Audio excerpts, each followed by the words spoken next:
Renungan Harian Katolik Minggu 27 April 2025. Percaya.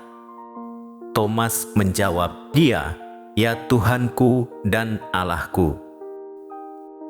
Kata Yesus kepadanya, "Karena engkau melihat aku, maka engkau percaya.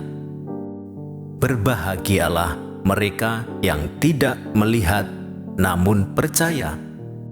Yohanes bab 20 ayat 28 sampai 29. Saudara-saudara, dewasa ini kepercayaan akan Tuhan mulai dipertanyakan.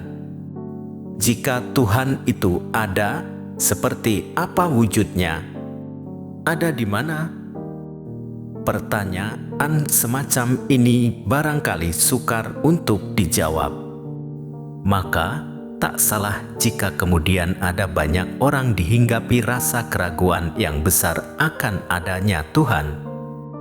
"Loh, saya kan tidak pernah melihat Tuhan kok, buat apa saya percaya?" Injil hari ini mengisahkan penampakan Yesus kepada para murid setelah kebangkitannya. Ketika para murid yang masih terguncang sedang berkumpul, tiba-tiba Yesus menampakkan diri di tengah-tengah mereka. Thomas, salah seorang murid Yesus, tidak ada ketika Yesus menampakkan diri. Waktu rekan-rekannya menyampaikan kepada Thomas, ia tidak segera percaya. "Sebelum aku melihat bekas paku pada tangannya, dan sebelum aku menaruh jariku dalam bekas paku itu serta menaruh tanganku ke lambungnya, sekali-kali aku tidak percaya."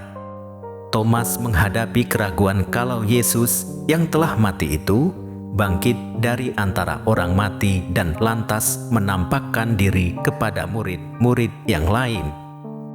Namun, keraguan Thomas itu pun akhirnya terjawab begitu ia dengan mata kepalanya sendiri melihat dan menyentuh luka Yesus.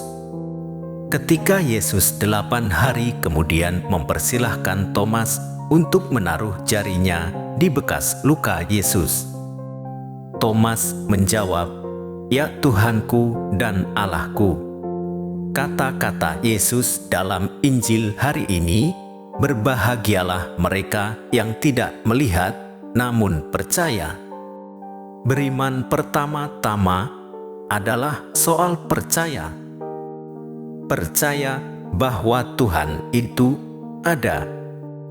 Percaya bahwa meski ia tidak kelihatan, tetapi kasih dan kehadirannya nyata ada di tengah-tengah kita. Salah satu contoh dari kitab suci tentang seorang yang tidak melihat Tuhan, tetapi sungguh percaya akan apa yang didengarnya tentang Yesus adalah Bartimeus. Dia tak dapat melihat karena matanya yang buta, namun ia mempunyai mata kedua, yakni mata iman. Ketika Yesus melintasi Yeriko, oleh mata imannya Bartimeus terdorong untuk berseru tanpa henti, "Yesus, Anak Daud, kasihanilah aku." Seruannya didengar dan ia menikmati mujizat kesembuhan. Salah satu kritikan Yesus terhadap Rasul Thomas adalah sikapnya yang kurang percaya terhadap cerita para murid yang lain tentang kebangkitan. Thomas membutuhkan bukti fisik. Jika dibandingkan dengan Bartimeus, Thomas gagal membuka mata imannya. Karena itu Yesus menegaskan, "Berbahagialah mereka yang tidak melihat namun percaya." Mata fisik membantu kita untuk melihat segala yang diciptakan Tuhan dan memuliakan nama-Nya. Mata iman membantu kita untuk dapat memahami semua misteri Allah yang tidak terlihat oleh mata fisik. Mujizat Tuhan sering terjadi justru kalau kita menggunakan mata iman. Thomas mengalami transformasi setelah perjumpaan personal dengan Yesus. luka-luka di tangan dan lambung Yesus adalah pancaran kerahiman dan belas kasih Allah. Kerahiman yang menyentuh dan membasuh luka ketidakpercayaan kita. Berbahagialah mereka yang tidak melihat namun percaya. Iman pada akhirnya adalah tanggapan setelah perjumpaan personal dengan Sang Maha Rahim.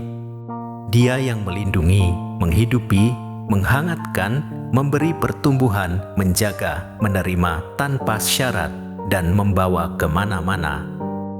Seperti janin tidak dapat hidup dan berkembang tanpa rahim ibu, demikian pula kita tak dapat hidup tanpa kerahiman Allah. Di hadapan Sang Maha Rahim, sikap iman kita seperti Thomas, "Ya Tuhanku dan Allahku." Allah yang Maha Rahim, Engkau sungguh mengasihi kami lebih dari apapun. Semoga karena kerahiman-Mu, kami turut ambil bagian dalam pekerjaan kasih-Mu. Demikian renungan hari ini. Selamat beraktivitas. Semoga semuanya lancar, sukses, serta selamat. Tuhan memberkati.